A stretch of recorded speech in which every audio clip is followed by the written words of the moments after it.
धुंधकारी ने भागवत सुनी तो भागवत सुनने से उसकी सदगति हो गई। भगवान के बारे में तो उसने कभी ना कभी सुना होगा, पर भागवत सुनने से सदगति हुई। जो गति सामान्य रूप से हमारी कभी नहीं हो पाती, वह परम गति देने वाली भागवत जी हैं।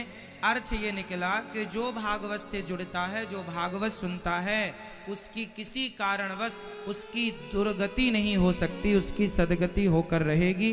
भागवत जी का ये वचन है। न मे भक्त्या प्रणश्यति, गीता में भगवान कहते हैं मेरे भक्त का कभी पतन नहीं होता, कभी नाश नहीं होता, मेरे भक्त की कभी अधोगति नहीं होती।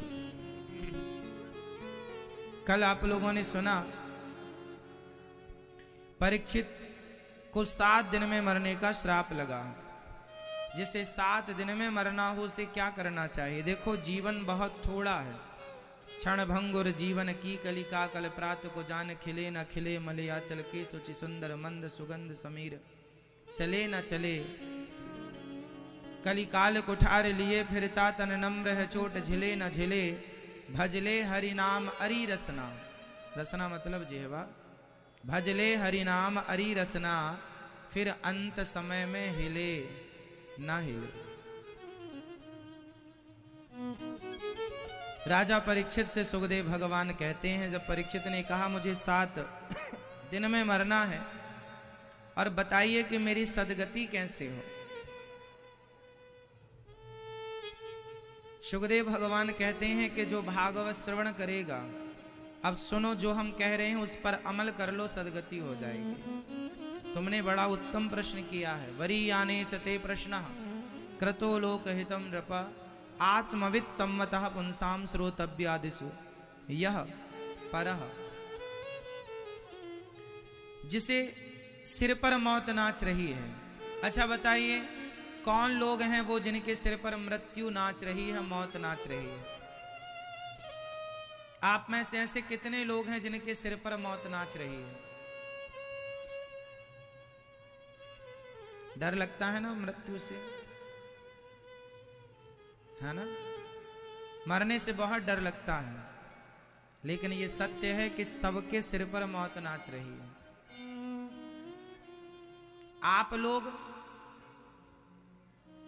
आप माना कि 100 वर्ष की उम्र लेकर आए हैं, फॉर एग्जाम्पल।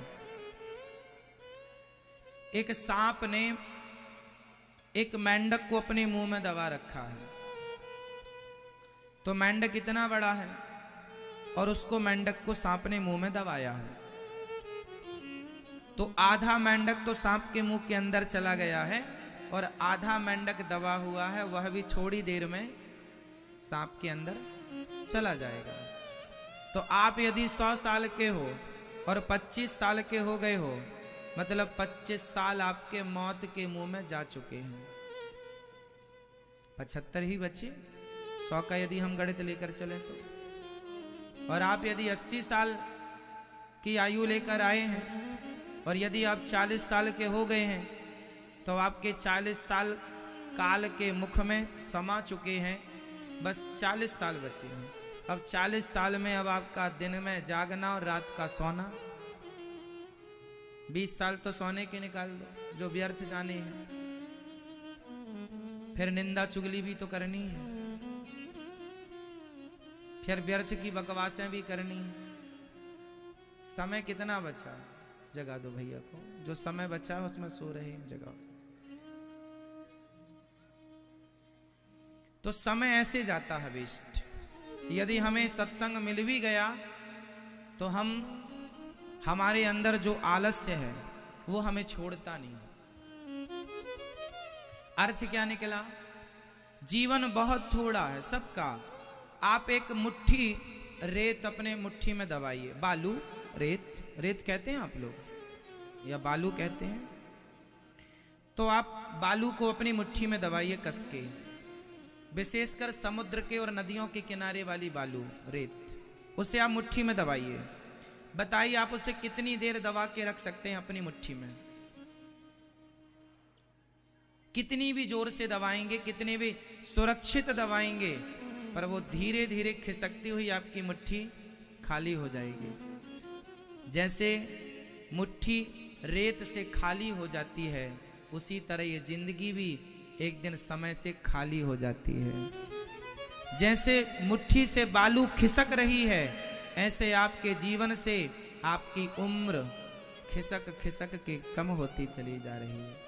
आज का जो सूर्योदय हुआ, आज का जो सूर्य उदय हुआ, वह आपके जीवन का, आज का जो सूर्य अस्त होगा वह आपके जीवन का एक सूर्य अस्त होगा।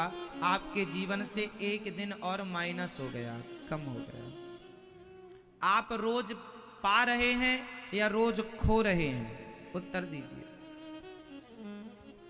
आप रोज प्राप्त कर रहे हैं या रोज आप खो रहे हैं?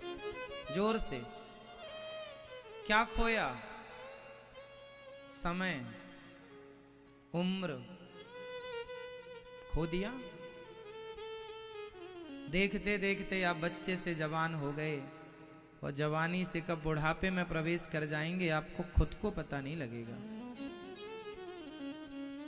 देखते देखते बाल पक जाते हैं साहब, देखते देखते बाल झड़ जाते हैं, देखते देखते आंखों में कमजोरी आने लग जाती है, देखते देखते कब बुढ़ापा आ गया, अरे हम बूढ़े हो गए, पता ही नहीं चला। कब हम कमजोर हो गए हमें पता ही नहीं चला। कब हमारी क्षमताएं कम हो गई हमें पता ही नहीं चला। कब हमारी मौत आकर हमारे सिर पर नाचने लगी हमें पता ही नहीं चला। तो जीवन सबका थोड़ा सा है।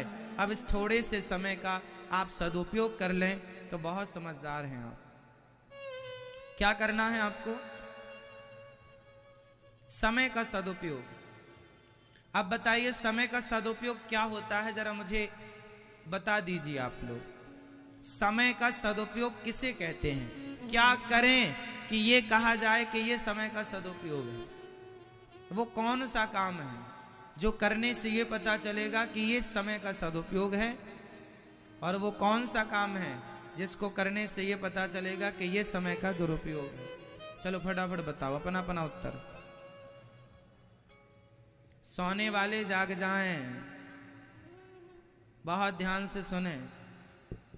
चलो बताओ जल्दी से, वो कौन सा काम है? आप बताओ। मैया चलो आप ही बताओ, इनसे पूछो, इनसे बताओ वो कौन सा काम है जिसको करने से ये पता लगेगा कि आप समय का सदुपयोग कर रहे हैं? क्या करेंगे कि ये पता लगेगा कि आप समय का सदुपयोग कर रहे हैं? बताइए वो कौन सा काम है?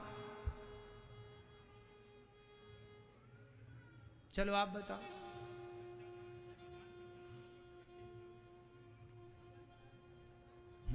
मैया ठीक कह रही हैं, भागवत करा रहे हैं, ये समय का सदुपयोग है। देखो इस बात आप सभी लोग अपने अपने हिसाब से जो कह रहे हैं ठीक ही कह रहे होंगे, पर इसका पूर्ण रूप से समाधान यह है कि आप यदि जरा सी सोच अपनी बदल दें। कैसे? जैसे आप ये ना माने कि मैं कुछ कर रहा हूं,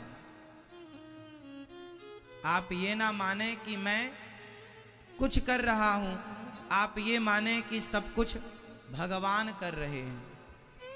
यदि आपने अपना सब कुछ काम सब करो, सारी जिम्मेदारियां निभाओ, सारे काम करना है, पर ये सोचकर करना है कि हम नहीं कर रहे, ये सब भगवान जी कर रहे हैं और हमें भगवान ने निमित्त बना रखा है, माध्यम बना रखा है। हमें क्या बना रखा है? माध्यम। हम सब कुछ करें पर ये मान करके कि हमारा नहीं है, सब भगवान का है। जो व्यक्ति ये सोचकर कार्य करता है कि ये मेरा नहीं, ये कार्य भगवान का है, मैं सिर्फ माध्यम हूं, तो जो वो करता है वो हर काम को करता हुआ वो समय का सदुपयोग ही कर रहा है, क्योंकि उसने मान लिया है कि इसका मालिक मैं नहीं हूं, करता मैं नहीं हूं, मैं नहीं कर रहा हूं। करने वाले कौन है? करते हो तुम कन्हैया, मेरा नाम हो रहा है। करते हुए भी अपने को कर्ता ना मानना, ये है समझदारी। जब भगवान नारायण की नाभि से कमल उत्पन्न हुआ और कमल में ब्रह्मा जी प्रकट हुए और भगवान ने ब्रह्मा जी से कहा तुम सृष्टि करो, तो ब्रह्मा जी ने सवाल किया कि मैं सृष्टि करूंगा, सृष्टि का पिता बनूंगा तो मुझे अभिमान आ जाएगा, फिर मैं क्या करूंगा? क्योंकि आज जरा सा धन किसी को आ जाए तो वो अभिमानी हो जाता है, तो मुझे आएगा तो मैं क्या करूंगा? तब भगवान ने ब्रह्मा जी को जो ज्ञान दिया था वही ज्ञान ये दास अनिरुद्ध आपको दे रहा है। शास्त्रों में जो लिखा है वही समझा रहा हूं। क्या कहा भगवान ने कि आप करो पर अपने आप को कर्ता ना मानो। समझ रहे हैं आप लोग? कैसे? अब आप करें भी और अपने आप को कर्ता ना माने, कैसे? हमें समझाओ उदाहरण से। कैसे कैसे पॉसिबल है ये? हाँ, हम ये ना कहें कि मैंने किया, हम ये माने कि सब कुछ भगवान करने वाले हैं, वो हमसे करा रहे हैं। जैसे आप के बच्चे हैं, आप ये ना कहो कि ये बच्चे मेरे हैं, आप ये कहो कि ये बच्चे भगवान के हैं, भगवान ने हमें 2, 4, 6 बच्चों की जिम्मेदारी दे रखी है। वो तुम्हारे नहीं है बच्चे, जो आप लोग छाती पीट पीट के कहती हो या कहते हो ये मेरे बच्चे हैं, तुम्हारे नहीं है। थोड़ा बड़े हो जाने दो, छोड़कर चले जाएंगे। तुम्हारे थे तो चले क्यों गए? कोई किसी का साथ कब तक देगा बताओ? तुम्हारा कोई था ही नहीं, झूठी छाती पीट रहे थे कि ये मेरा है। इसलिए बच्चों की सेवा करो, परवरिश करो, जिम्मेदारी उठाओ, ये ना कहो कि ये मेरे हैं। बताओ मेरा क्या है संसार में? मेरा क्या है? फटाफट बताओ। मैया बताएंगी। मैया बताओ आपका क्या है संसार में? क्या है आपका? क्या ये पप्पू आपका ही है? मैया बताओ आपका क्या है? आपका कौन? आपका कौन है मेरी माँ? हम कहते हैं ना ये हमारा, ये हमारा। मेरा क्या है? बताओ आपका क्या है संसार में? क्या है बताओ? आपका क्या है? चलो आप बताओ।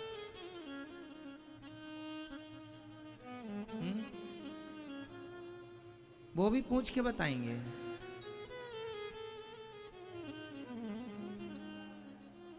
अच्छा, नकल भी आप ईमानदारी से कर रहे हैं। अच्छा है, पूछ के बता देना चाहिए। इस संसार में हमारा क्या है? एक चीज आपकी है, बाकी कुछ नहीं। वो एक चीज क्या है बस आप बताओ। वो एक कौन है जो आपका है? आप। एक भगवान है जो हमारे हैं। बाकी संसार में यहां तक कि हमने जो कपड़े पहन रखे हैं, ये पहने पहने मर जाएंगे तो लोग ये भी उतार लेंगे। ये अंगूठी पहन रखी है हमने, मर जाएंगे तो ये उतार ली जाएगी। ये बाले उतार लिए जाएंगे। गले का हार उतार लिया जाएगा। हमारी माताएं मोटा मोटा चांदी का पहनती ना पाँव में। मरने की देर है, नहीं उतरेगा तो पाँव काट लिया जाएगा। उतारो, उतार लिए जाएंगे। कहो हाँ या ना? क्या तुम्हारा है? कहते हो ना ये मेरा, ये मेरा, ये मेरा, छाती पीटते रहते हो ये दुकान मेरी, ये दुकान मेरी, ये घर मेरा, ये घर मेरा। तुम्हारे बाप दादे भी कहते थे घर मेरा, पर मर गए ना तो ना उनके नाम पर घर रोया, ना वो घर को बांध कर लेकर गए। इसका मतलब क्या है? हम सारी जिंदगी झूठी ही कहते हैं कि ये मेरा है। आदमी सबसे बड़ा झूठ क्या बोलता है? सबसे बड़ा झूठ तो ये है कि आप ये कहते हैं ये बेटा मेरा है, ये झूठ है। ये पत्नी मेरी है, ये भी झूठ है। ये पति मेरा है, ये भी झूठ है। ये परिवार मेरा है, ये भी झूठ है। ये घर, ये जमीन, ये जायदाद, ये दुकान, ये रुपया पैसा गाड़ी मेरी है, ये भी झूठ है। और सबसे बड़ा झूठ ये है कि आप ये कहते हैं ये शरीर मेरा है। ये शरीर भी तुम्हारा नहीं है, ये हाथ भी तुम्हारा नहीं है, ये पाँव भी तुम्हारा नहीं है, आँख भी तुम्हारी नहीं है, फिर भी तुम कहते हो मेरी आँख में दर्द है। ये व्यवहार में बोला जाता है कि मेरी आँख में दर्द है। वो आँख मेरी अर्थात आपकी नहीं है। हाँ या ना? क्योंकि शरीर के कुछ अंग ऐसे हैं, जैसे किसी की आंख डैमेज हो जाए, मतलब दिखना बंद हो जाए, तो आंख के बिना भी वो है ना। आप कहते हैं मेरी आंख में दर्द है, तो आंख तो चली गई, आंख चली गई, पर आप हैं। आप कौन हैं? किसी का हाथ काम नहीं करता, फिर भी वो है। मतलब आपका हाथ अलग है और आप अलग हैं अपने हाथ से। आपकी आंख अलग है आपसे, तब तो आप कहते हैं मेरी आंख, तो मैं अलग मेरी आंख अलग, तब तो ये हुआ कि मेरी आंख। मेरा पाँव, मतलब मैं अलग मेरा पाँव अलग, मेरा पाँव। हाँ या ना? मैं अलग हूँ अपने पाँव से, मैं अलग हूँ अपनी आंख से, मैं अलग हूँ अपने छाती से। ये मेरे हृदय है, मेरी छाती, ये मेरा पेट, ये मेरी पीठ, ये मेरी कमर। शरीर के अंग पर आप कहीं भी हाथ रख लो, उसका कोई ना कोई नाम है। तो आपसे मेरा एक छोटा सा सवाल है, आप कौन हैं?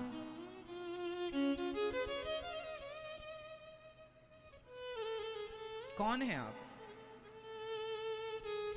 आप कौन हैं? सामान्य रूप में आप परिचय देते हैं, हम इंजीनियर हैं, हम सीए हैं, हम ये हैं, हम वो हैं, हम डॉक्टर हैं, हम एडवोकेट हैं, हम फला हैं, फला हैं। क्यों जी? पर ये जो परिचय है ये बाहर का, यहीं तक काम देगा ये परिचय। आगे कब ये परिचय थोड़ी जाएगा, आपकी डिग्रियां लेके थोड़ी जाओगे। आप कौन हैं? सवाल आप सबसे बताइए, आप कौन हैं? आत्मा? आप आत्मा हैं? आप कौन हैं? आप कौन हैं? मेरा दिल दुखा दिया। सवाल, किसका दिल दुखा दिया? मुझे बहुत बुरा लगा। किसे बुरा लगा? आपको? आप कौन हैं? आपके किस अंग को बुरा? जब आपको मैंने गाली दी तो आपको बुरा कहां लगा? आंख में कि नाक में कि गाल में कि गले में कि पेट में कि पीठ में? कहां बुरा लगा आपको? कहां? तो आप मन हो, मतलब आप इतने बड़े बड़े ज्ञानी हो, इतने पढ़े लिखे हो, लेकिन आपसे कोई ये सवाल कर दे कि आप कौन हैं? आप भारत में नहीं, पूरी दुनिया में जाके सवाल पूछ लीजिए किसी से कि आप कौन हैं। 1000 लोगों में नहीं, लाखों में शायद कोई है जो इसका उत्तर दे सकता है, मैं कौन हूं? मैं कौन हूं? आप कौन हैं? इतना भी सरल नहीं है। अपने आप को बांच लो। बांच लो मीन्स पढ़ लो। गीता पढ़ना सरल है क्योंकि लिखी है। रामायण पढ़ना सरल है क्योंकि लिखी है। अपने को जो पढ़ ले वो पढ़ा लिखा। कागज में लिखा पढ़े वो पढ़ना तो आसान है साहब। औरों को पढ़ना सरल है, पुस्तक पढ़ना सरल है, अपने आप को पढ़ लेना बहुत कठिन है। और ये आध्यात्म स्वयं को पढ़ना सिखाता है। आप अपने को पढ़ लीजिए। कंप्यूटर तो पढ़ ही लिया, कानून नियम तो पढ़ ही लिए, वेद पुराण पढ़ ही लिया, अपने को पढ़ लीजिए। मैं कौन हूं? तो आज ध्यान पूर्वक सुनो कि मैं कौन हूं। इसके बाद फिर आपको कुछ समझने की जरूरत नहीं है। ये ठिकाने से समझ गए तो दुनिया में होने वाला कोई भी व्यवहार वो मुझे तब तक प्रभावित करेगा, आप मुझे गालियां दें या मेरी आरती उतारें। मैं आपकी आरती उतारने से भी प्रभावित हो सकता हूं, मीन्स खुश हो जाऊंगा। आप गालियां देंगे तो मैं आपसे प्रभावित हो जाऊंगा, मैं गुस्सा हो जाऊंगा। संसार का व्यवहार व्यक्ति को तब तक प्रभावित करता है जब तक वह अपने यथार्थ स्वरूप को नहीं जानता। जिस दिन आप अपने आप को जान लेंगे उस दिन बाहर का व्यवहार आपको परेशान नहीं करेगा। इसलिए संत जन कहते हैं अंतर्मुखी बनो, बहिर्मुखी मत बनो। मैं कौन हूं? मैं ईश्वर का अंश हूं। मैं ईश्वर का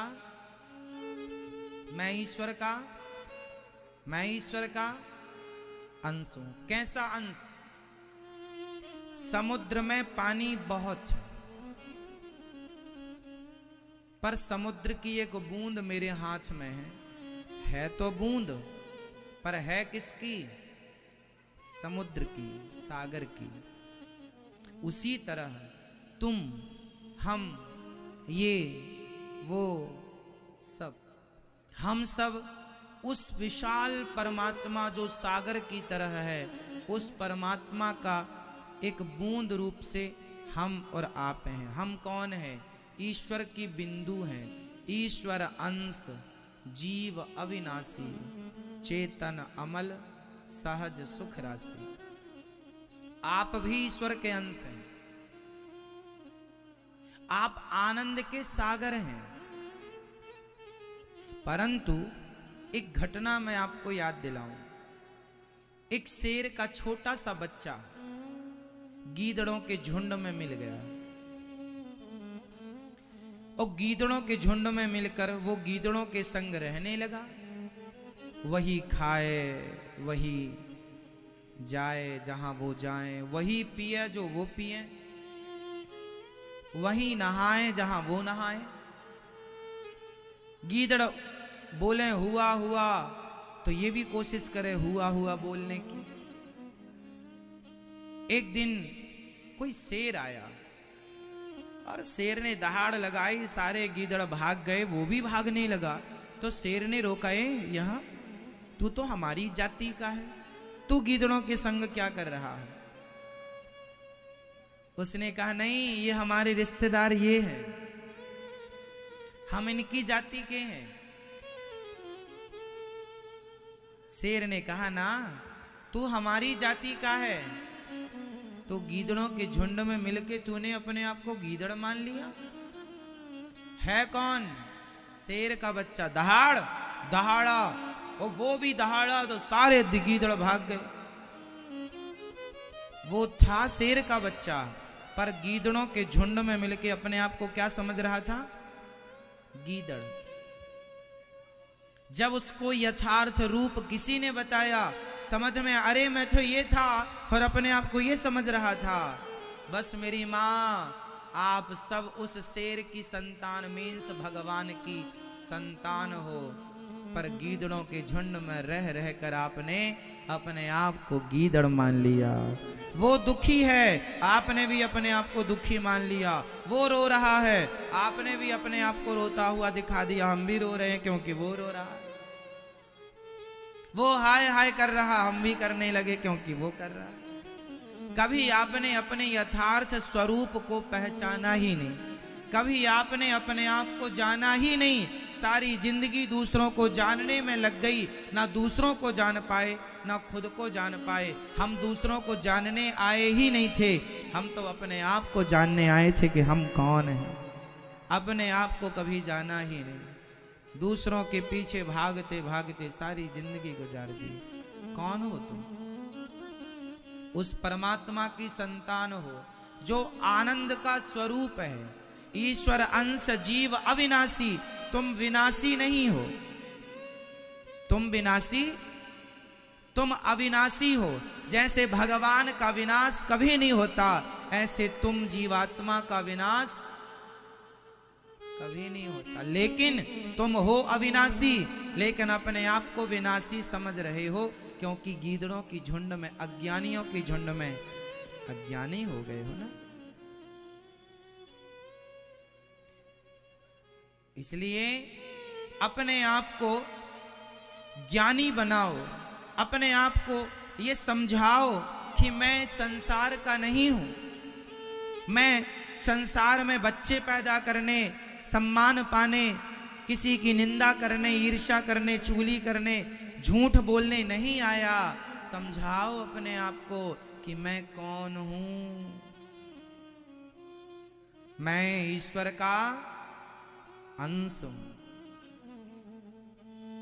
मेरे बाहर, मेरे भीतर ईश्वर है, भगवान है, आनंद का सागर है। मेरे अंदर आनंद, मेरे अंदर है, पर मैं ढूंढ रहा हूं आनंद बाहर। आपको क्या लग रहा है? आप किसकी तलाश में हैं? आनंद की, खुशियों की, प्रसन्नता की तलाश कर रहे हैं आप लोग। जब से आपने होश संभाला, जब आप थोड़ा होश संभाले, तो आपकी माँ ने आपको पहली बार जब चॉकलेट खिलाई, टॉफी खिलाई,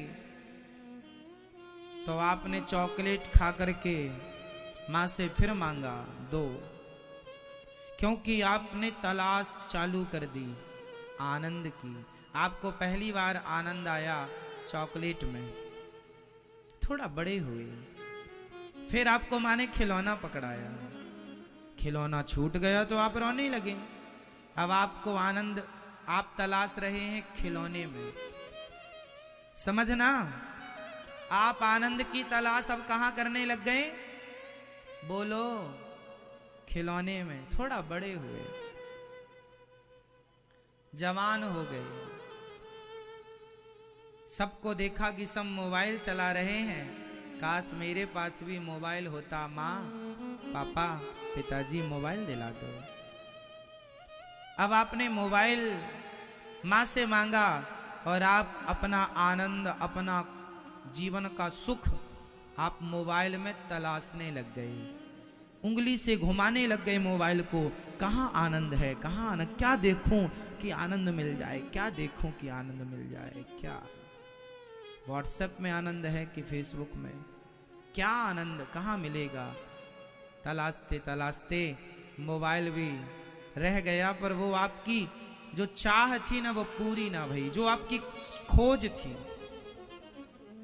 जो आनंद की खोज आप कर रहे थे, वो आपको मोबाइल में नहीं मिला। तभी आपका किसी लड़की से प्यार हो गया, या किसी लड़के से मोहब्बत हो गई। फिर आपको क्या लगा कि यदि मेरी शादी सबकी राजी मर्जी से इससे हो जाती तो मैं बड़ा आनंदित हो जाता, बड़ी खुशी मिलती। तुम्हारे बिना अब दिल नहीं लगता। पहले आनंद चॉकलेट में मिला, फिर आनंद खिलौनों में मिला, फिर आनंद मोबाइल में मिला। अब आनंद की तलाश एक लड़की में है, एक लड़के में है। चलो मिल गई, शादी हो गई, बड़ा आनंद मिला। शादी के 4 साल हो गए, संतान नहीं, तलाश आगे। सबके बेटे हैं, मेरा क्यों नहीं है? सबके तो बच्चे हो गए, हमारी सास से जिनकी शादी हुई सबके हो गए, हमारा क्यों नहीं है? तलाश। आप किसकी तलाश कर रहे हैं? क्या खोज रहे हैं आप? आनंद, सुख, शांति।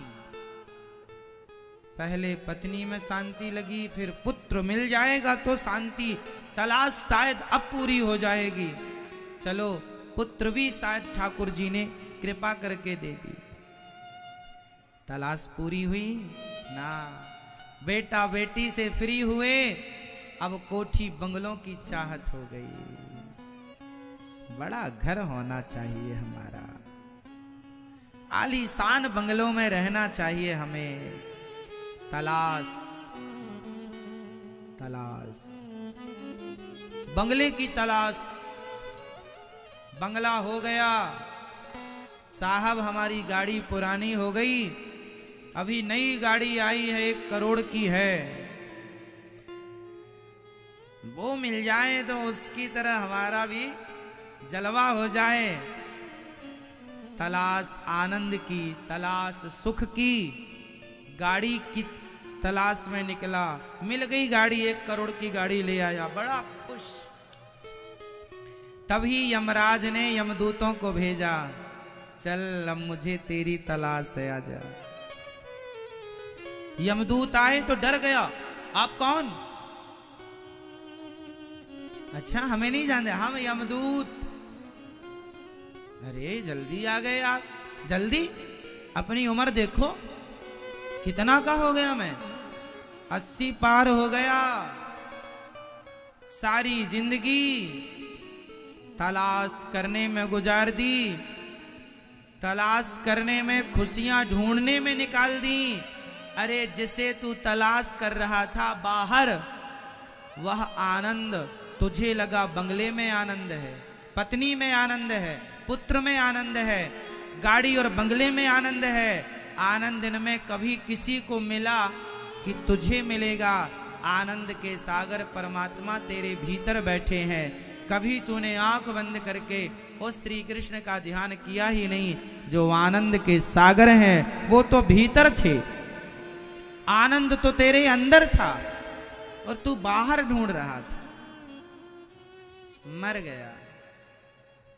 यही है कहानी आपकी, हमारी सबकी। एक मीरा को मैं समझदार मानता हूं कि मीरा ने उस परमात्मा को पा लिया जिसे पाने के लिए आप भी आए हैं और हम भी आए हैं, पर पाया सिर्फ मीरा ने, नरसी और रसखान जैसे महापुरुषों ने। बाकी सब यूं ही मर जाएंगे कोरे। आप कैसे मरना पसंद करोगे? खाली? और क्या चाहिए आपको? मेरी मां, अब क्या चाहती हो आप? गई बहुत, थोड़ी रही, नारायण अब चेत, काल चिरैया चुग रही, निस दिन आयु खेत। यहां जितने लोग बैठे हैं या जितने लोग टीवी पर सुन रहे हैं या पूरे देश में, सबसे क्या आप लोग सुखी हैं? अपने जीवन में आप लोग संतुष्ट हो चुके हैं? बताइए, सवाल मेरा है। क्या आप अपने जीवन में, आपको ईश्वर ने जो दिया है, क्या आप उससे संतुष्ट हैं? क्या आप खुश हैं अपनी जिंदगी से? हाँ या ना में उत्तर दे दो। आप कंफ्यूज हैं, हाँ कहें या ना कहें? कंफ्यूज इसलिए है क्योंकि आप अपनी जिंदगी से अभी तक आप संतुष्ट नहीं हुए। आपकी इच्छाएं अभी बहुत बाकी हैं। जिसे बेटा नहीं है उसकी इच्छा है कि बेटा हो जाए, तो जिसको बेटा हो चुका है तो उसकी इच्छाएं पूरी हो जानी चाहिए। चलो उससे पूछ लेते हैं जिनको बेटा, क्यों आपकी इच्छा पूरी हो गई? बोलो। नहीं। रिक्शा वाला से, रिक्शे वाले से हमने पूछा सुखी हो? महाराज रिक्शा साइकिल वाला है, यदि वो वाला रिक्शा मिल जाता इंजन वाला तो अच्छा हो जाता। तो इंजन वाले रिक्शे से हमने पूछा, एक जिसके पास इंजन वाला रिक्शा था, 3 चक्के वाला, क्यों भैया सुखी हो? पाँव नहीं चलाना पड़ता, फुर्र चलता है। महाराज खुद की टैक्सी होती ना, 4 चक्के वाली कार, एसी में चलाते और लंबा यात्रियों को ले जाते टैक्सी। खुश हो? वो हमसे ज्यादा वो खुश है। टैक्सी वाला। हमने टैक्सी वाले से संपर्क साधा, भैया आप खुश हो अपनी लाइफ में, अपने जीवन में? महाराज हम तो दूसरों की काम कर रहे हैं, हमारी ये गाड़ी तो सेवा में दूसरों में लग रही है, लाने ले जाने में। सुखी तो वो हैं जिनकी खुद की ऐसी कार है और खुद अपने लिए यूज करते हैं, वो ज्यादा हमसे सुखी होंगे।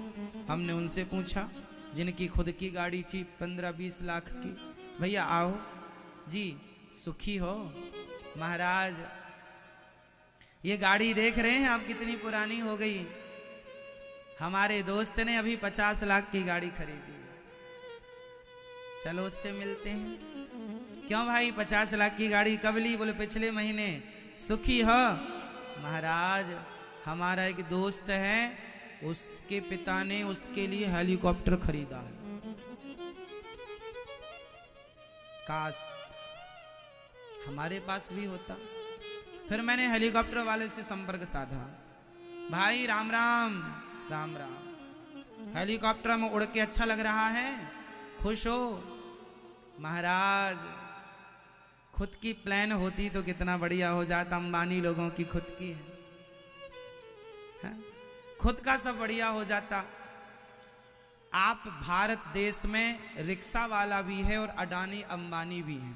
आप रिक्शे वाले से मिल लो और कभी मुलाकात हो जाए तो अडानी अंबानी से भी मिल लेना, और दोनों से एक सवाल करना, रिक्शे वाले से सुखी हो?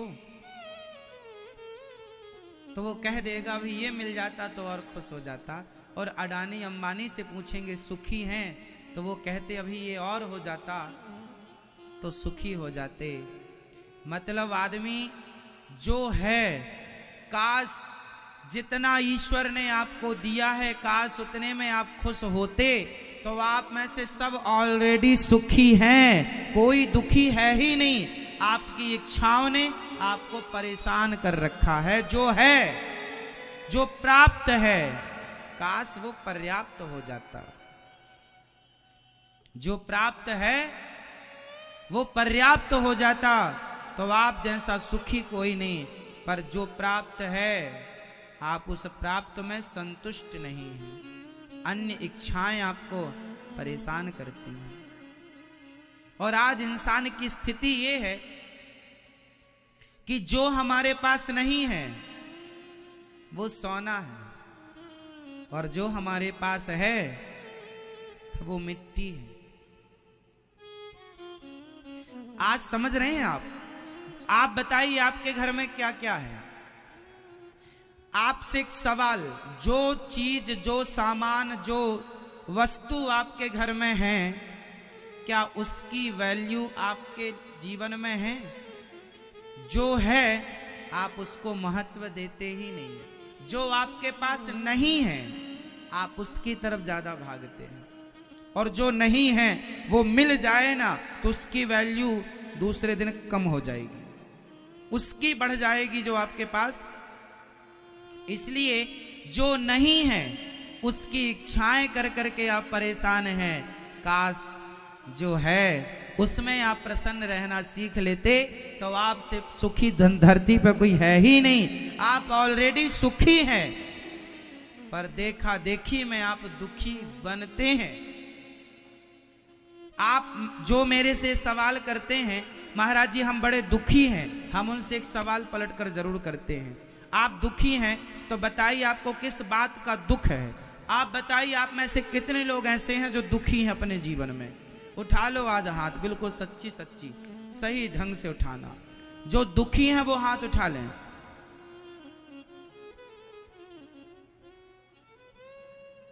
हम शुरू में ही हाथ उठवा लेते ना तो सब उठाते हैं। हम सब दुखी हैं महाराज जी।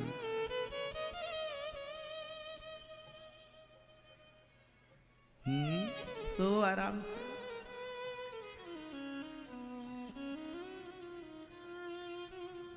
टेंशन नहीं अपने को कुछ। अच्छा टेंशन होना भी नहीं चाहिए। चलो मैया, ओ पंचायती मैया, हो गई पंचायत? सुन लो अब थोड़ी सी कथा मेरी माँ। आप सारे लोग चिल्लाते हम दुखी हैं दुखी हैं। अपने आप से सवाल करो आपको क्या दुख है? क्या दुख है आपको बताएं? कोई दुख है ही नहीं। जो नहीं है आपके पास, बस आप उसकी चाह रखे हैं, तब आप कह रहे हैं हम दुखी हैं, वरना आपके पास सब कुछ। कल मैंने यहीं परिक्रमा मार्ग में एक आदमी को देखा जिसके दोनों पांव, घुटने के नीचे के पांव बिल्कुल पोलियो ग्रसित थे, पतले पतले थे, तो वो घुटनों के बल से चल रहा था। ऐसे घुटनों, हम लोग जैसे घुटना टेकते हैं ना और फिर आगे बढ़ते, वो सड़क में घुटनों के बल चल रहा था। अब बताइए, जो घुटनों के बल चल रहा है वो भगवान से जब मांगता होगा तो बताओ क्या मांगता होगा? क्या दौलत मांगता होगा? वो तो यही ना मांगता होगा, इन लोगों की तरह मेरे भी पांव होते तो मैं भी दौड़ता। तुम्हारे पांव हैं, पर तुम्हें उन पांवों की वैल्यू कहां है?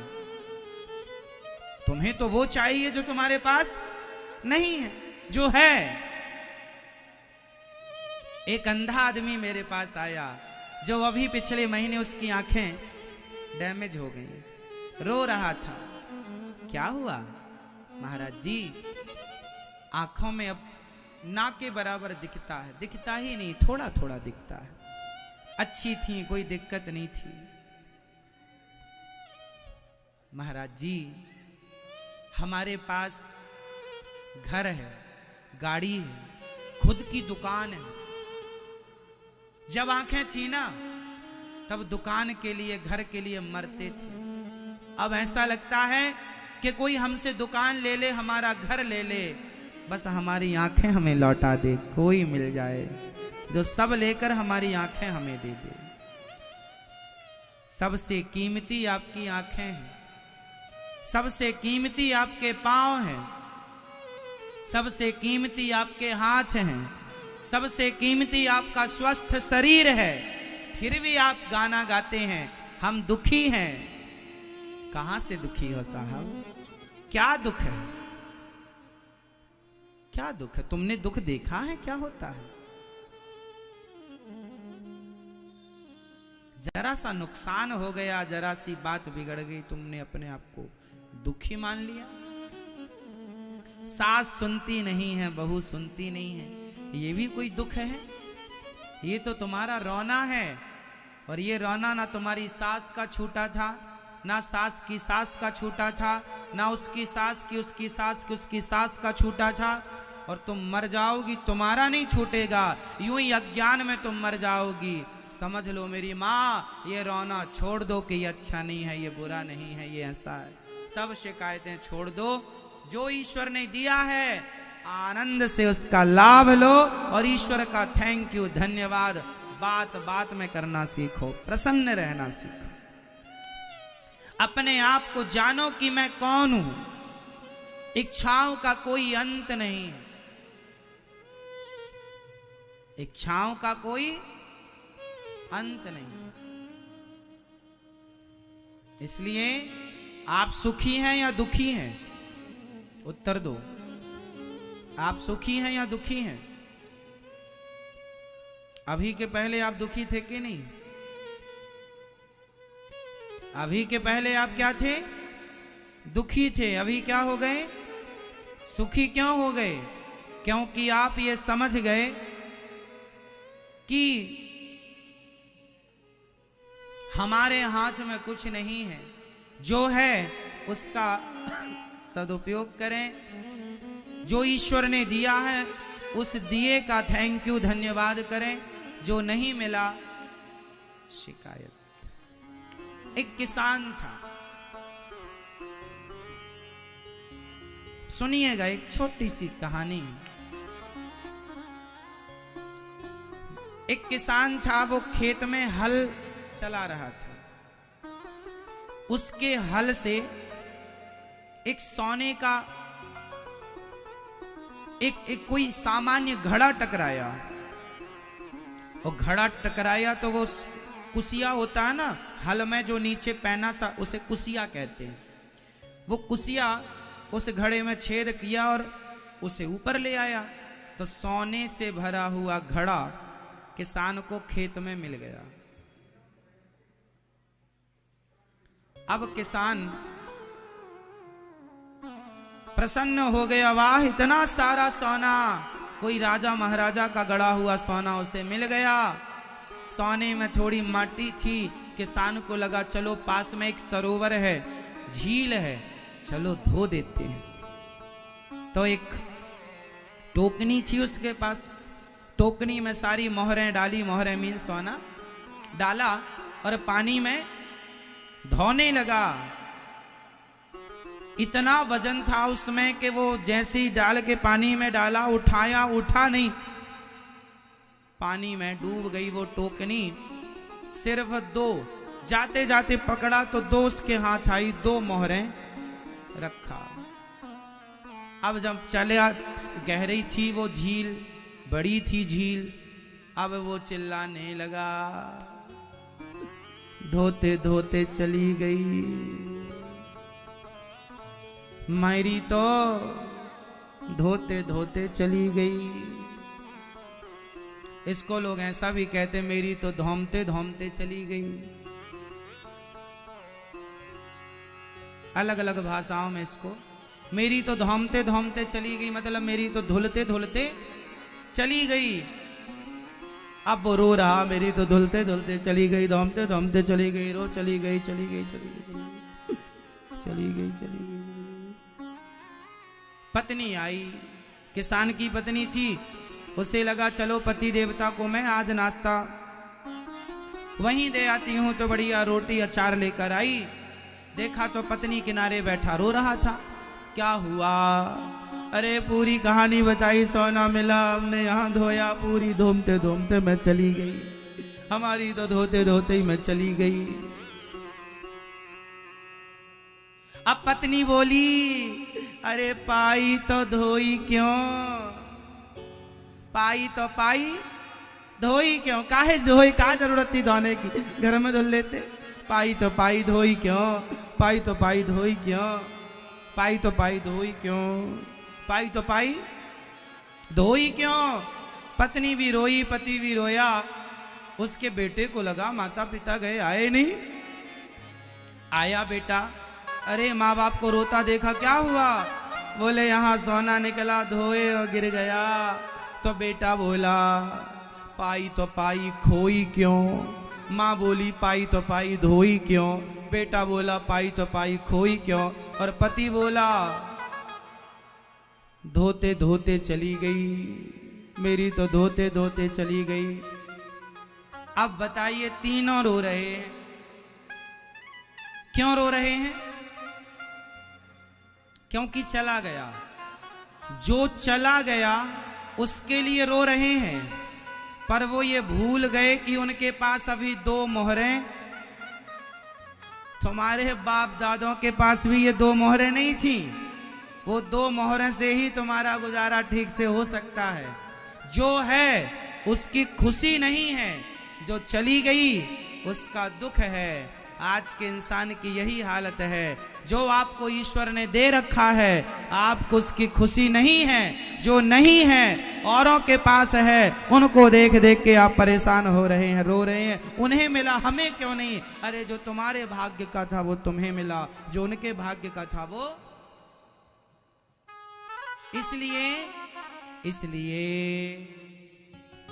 इसलिए हमें भगवान का क्या करना है?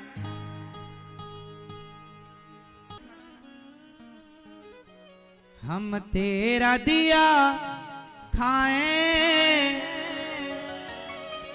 तेरा ही गुण गाएं, जीवन दिया जो उसका भी शुक्रिया करते हैं कान्हा, तेरा हर पल शुक्रिया।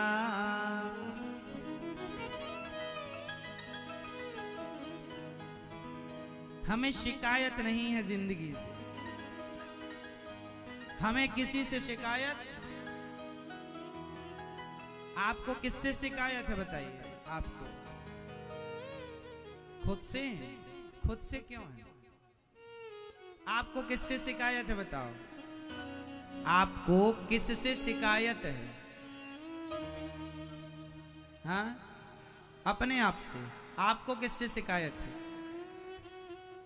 आप बताइए दादाजी, आपको किससे शिकायत है भैया जी? आपको पीछे वाली मेरी माँ, टोपी वाले दादाजी बताइए। हाँ बताओ, आपको किससे शिकायत है? किसी से नहीं। कोई कह रहा था आपको अपनी पत्नी से शिकायत है।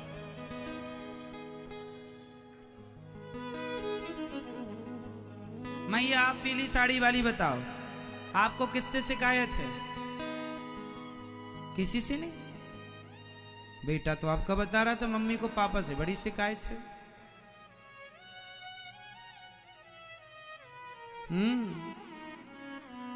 इस संसार में लोग इसलिए दुखी और परेशान हैं क्योंकि उन्हें किसी से शिकायत है। इसलिए मैं आपसे प्रार्थना करूंगा, हमें किसी से शिकायत नहीं होनी चाहिए। ना अपनी पत्नी से, हमें देखो किसी से शिकायत नहीं है। ना पिता से, ना माँ से, ना भाई से, ना बहन से, ना पत्नी से, ना पुत्र से, ना मित्रों से, ना पड़ोसियों से, ना जमाने से, ना कन्हैया से, ना खुद से। हमें किसी से कोई शिकायत नहीं। हमें जो जो ईश्वर ने दिया, शरीर दिया वो भी अच्छा है, स्वस्थ है। आंख से दिख रहा है, कान से सुन रहा हूँ, हाथ से काम कर लेता हूँ, पाँव से चल लेता हूँ, शरीर ठीक दिया, इसलिए शिकायत क्या करें। अब अपने से शिकायत, कोई शिकायत नहीं। हम सारी जिंदगी बिना शिकायत के ही जी रहे हैं। हमें कोई शिकायत नहीं। जिनके जीवन में शिकायत है किसी से, वो परेशान है। जिन्हें कोई शिकायत नहीं, वो निश्चिंत हमारी तरह, कोई शिकायत नहीं, कोई गिला शिकवा नहीं हमें किसी से। क्यों मेरी माँ? कोई हमें गालियां दे, हमें उससे भी कोई शिकायत नहीं है। जब समझ नहीं थी हमारे अंदर, तब हमें भी शिकायतें थी। जब हमारे अंदर अक्ल समझ की जरा कमी थी, तब हमारे अंदर भी आपकी तरह, जैसे आप लोगों को शिकायतें, अपनी जेठानी से शिकायत, देवरानी से शिकायत, सास से, बहू से। पहले मुझे भी किसी न किसी से शिकायत रहती थी, पर जब से समझ आई है कि जीवन इससे ठीक नहीं रहेगा, तो मैंने जो समझ आती गई, मैं अपने आप को आगे ले जाता चला गया। सीखने के लिए आप अपने से अच्छा सीख सकते हैं। आसपास होने वाली घटनाओं से आप बहुत कुछ सीख सकते हैं। सीखिए। और शिकायत थी मुझे भी पहले, अब नहीं। आपको भी अपने आप को बहुत आगे ले जाना है। थी, सबकी शिकायतें होती हैं, पर शिकायतें थी, अब बढ़ो आगे, खत्म करो।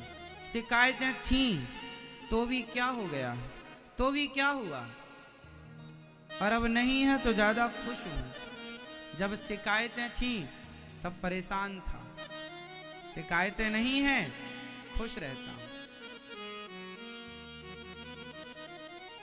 आप भी अपनी शिकायतें खत्म कर दीजिए मेरी तरह। सुखी ना हो जाओ तो कह दो, जैसे तुम हो तुम वैसे रहो। हमें जैसा हम बनना चाहेंगे हम वैसे बनेंगे। हम अपने हिसाब से रहते हैं। समय से सोना है, समय से जागना है, समय से कार्य करना है, भगवान का चिंतन करना है, सब भगवान का मानना है, मानो।